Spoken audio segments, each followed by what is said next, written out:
Hey everybody, it's Dark Warrior here, and today I'm going to be debunking MatPat's Half-Life G-Man theory. Rise and shine, loyal theorists. Rise and shine. Not that I wish to imply you have been sleeping on the job, watching your videos on fidget spinners and Jake Paul. Well, let's just say your hour has come again. So wake up, theorists. Wake up and smell the ashes. Wow, not even a minute in, and this video is already supremely cringeworthy. That is not a good sign.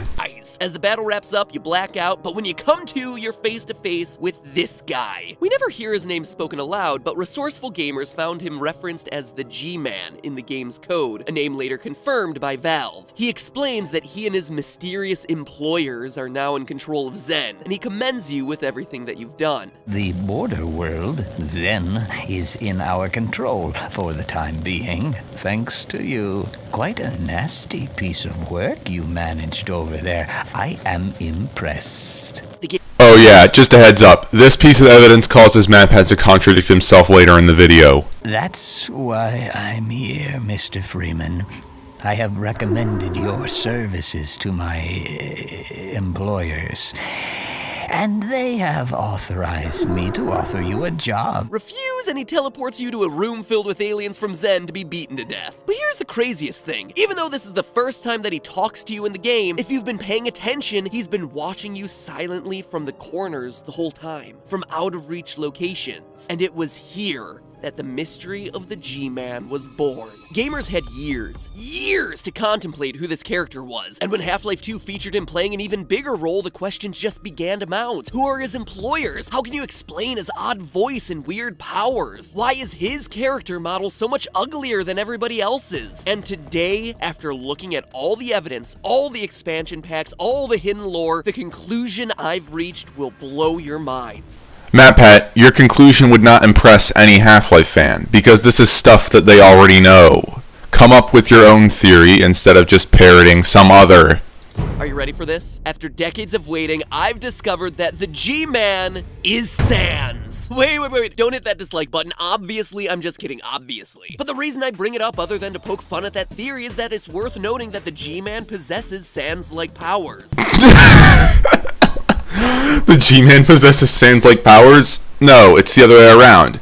Half-Life came out 17 years before Undertale, so you mean Sans has G-Man-like powers. In total, to find the G-Man, we need to find something that can teleport, manipulate time, possesses deep knowledge of how future events fit together, and is an enemy to the Combine. And when you look at all of these traits, they perfectly describe a Neolinth. It is incredibly obvious that the G-Man is an alien. A creature that's the same species as the final boss from the first game. Yes, it's my theory that the G-Man, one of the most mysterious characters in the history of gaming, is a creature related to the space fetus from the first game. Let's run down the list. As we covered earlier, all the creatures on Zen and Half-Life were running in fear from the Combine after that species took over their home planet. So they all have the motivation of revenge, and since they can't beat the Combine themselves, setting up an elaborate plan where human resistance fighters will take the Combine down is a good alternate strategy. Just like the G-Man, the Neolinth shows that he also has the power to create and manipulate local teleportation portals, as we see during the final battle against him. We also know that all creatures from Zen can manipulate time and space. Wait, all creatures from Zen can manipulate time and space? Even something like a head crab? Get out of here. The Vortigaunts, a peaceful alien species enslaved by the Neolinth in Half-Life 1, are shown to have the same powers as the Neolinth species, just weaker versions of those powers. Teleporting, manipulating space, even existing. It's easy, actually. There's canonically more than one Neolinth. The last. I am the last.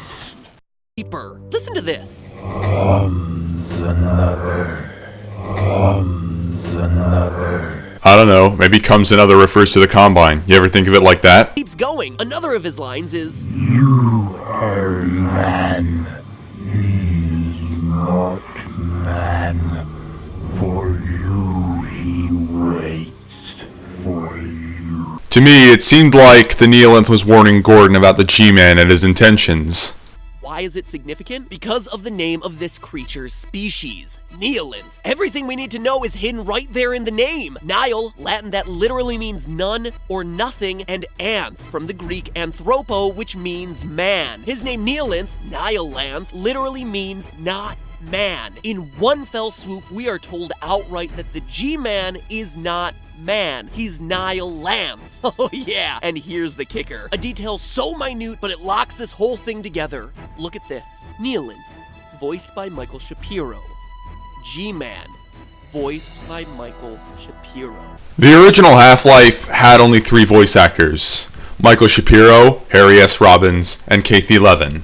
Doesn't get much more clear-cut than that. By the way, I've been joking about it this whole episode, but the Neolinth looks like a human fetus. Is it too much to assume that one version of it, or a precursor species, could disguise itself as a saggy-faced human? Also, notice that the aliens from Zen tend to have this weird vestigial third arm right in the middle of their chests. The same place as where the G-Man is constantly playing with his tie. Tie, or disguised arm. Alright, quit it, Matt. You're starting to dip back into Sans' Nest territory. Should have just stopped back at the voice actor bit. Okay, so at least MatPat is learning. So with no big reveals or additional clues on the horizon, I figure this might be the closest we actually get to a final answer. And if you're a Half-Life community member and this theory got you upset, hey, remember that at least I care about trying to solve this bit of lore as a... If you cared about making an accurate theory, you would have actually did some research and found out that this theory is factually incorrect in many places, and in certain places contradicts itself. If G-Man were a Neolinth, then why would he say that he and his employers finally have control over the border world Zen?